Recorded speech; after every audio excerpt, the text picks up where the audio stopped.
Hi everyone. మనం చిన్నగా ఉన్నప్పుడు మన పక్కింటోళ్ళు ఎదురింటోళ్ళు మనకు కర్రీ తీసుకొచ్చేవాళ్ళు గిన్నెలో. అప్పట్లో మన అమ్మ ఏం చేసేది, ఆ కర్రీ అంతా అయిపోయిన తర్వాత మార్నింగ్ గిన్నె రిటర్న్ ఇచ్చేటప్పుడు ఆ గిన్నెలో ఏదో ఒకటి పెట్టించేది వాళ్ళకి. సో అలా చిన్నప్పుడు చిన్నపిల్లలు చూసి నేర్చుకున్న జనరేషన్ మనది. బట్ ఈ జనరేషన్లో అవకాశం లేకుండా పోయింది. అలా చూడండి, మొన్న ఊర్మిళ అక్క మనకి ఈ బాక్స్ నిండా మామిడికాయ పచ్చడి ఇచ్చింది. అందుకని అమ్మ చేతితో చేసిన స్వీట్స్ అన్నీ దాన్ని నిండా పెట్టి పంపిస్తూ ఉంది. నేను మర్చిపోకూడదని మళ్ళీ గుర్తు చేసింది 2-3 సార్లు. సో ఈ బాక్స్ ఊర్మిళక్క కోసము. ఇది యాక్చువల్లీ సాటర్డే తీసిన వీడియో, నేను బట్ ఈరోజు అప్లోడ్ చేస్తున్నాను, కొంచెం టైం లేక. బాక్స్ రెడీ అయిపోయింది. ఇంకా ఇప్పుడు అక్కకి ఊరు వెళ్తున్నారంట, ప్లాన్స్ ఇద్దామని చెప్పేసి వెళ్తూ ఉన్నాను. ఇది యాక్చువల్లీ మా ఆఫీస్కి వెళ్ళే రూటు, నా ఫేవరెట్ రూట్ ఇది. ఈ దారిలోనే ఎక్కువ వెళ్తాను, ఎందుకంటే ఫుల్ గ్రీనరీ ఉంటుందని.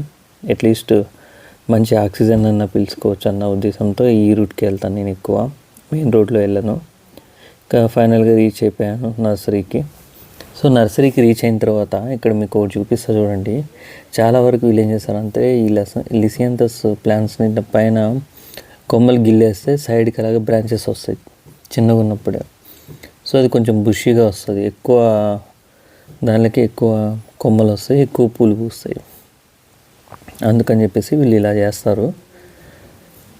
ఇందులో మొత్తం 7 కలర్స్ వీళ్ళు ఇలాగే చేశారు. సో అక్కకి ఇవ్వాల్సిన 7 కలర్స్ తీసుకున్నా, నా దగ్గర అయిపోతే. అలాగే పెద్ద ప్లాంట్స్ కూడా నా తరపున నేను గిఫ్ట్ ఇద్దామని తీసుకున్నా.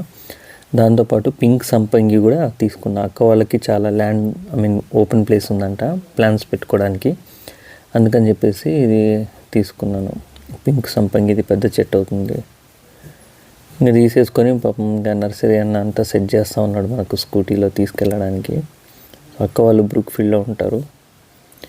నేను నర్సరీకి వెళ్ళి అలాగే తీసుకొని ఈ ప్లాంట్స్ అన్నీ తీసుకొని ఇంక వెళ్దాము.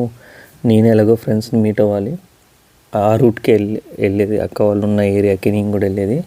అందుకని వెళ్తూ మొత్తం తీసుకెళ్ళా. బట్ దారిలో ఒకటి చిన్నది పాట్ కింద పడిపోయింది, మట్టి అంతా కింద పడిపోయింది. బట్ ప్లాంట్కి ఏం కాల, సేఫ్గా ఉంది. సో బతికిపోయాను అనిపించింది. ఒక్కసారిగా కొంచెం ఫీల్ అయ్యాను, మా చెట్టు ఏమైనా ఇరిగిపోయిందేమో అని. బట్ బాగానే ఉన్నాయి. సో లాస్ట్ టైం అక్కకి ఇచ్చినవి చూడండి, పీజీ దగ్గర ఉన్నా కానీ చిన్న చిన్న డబ్బాలు ఇలా పెట్టుకున్నారు ప్లాంట్స్ అన్నీ. నేను తీసినవి కూడా అన్ని ఇక్కడ లైన్లో పెట్టుకున్నారు. సో ఈరోజు వెళ్తామన్నారు, సండే ఐ థింక్, సండేనో వెళ్తామన్నారు. అందుకనే 1 డే ముందుగానే ఇచ్చేసాను. అక్క కూడా చూడండి, అంతకుముందే ప్లాంట్ అరటి చెట్టు పెంచింది వాళ్ళ పీజీ దగ్గర. ఇప్పుడు ఇల్లు కట్టేసరికి అక్కడ ప్లాంట్స్ అన్నీ పోయినాయి అంట, ఫీల్ అవుతూ ఉన్నారు.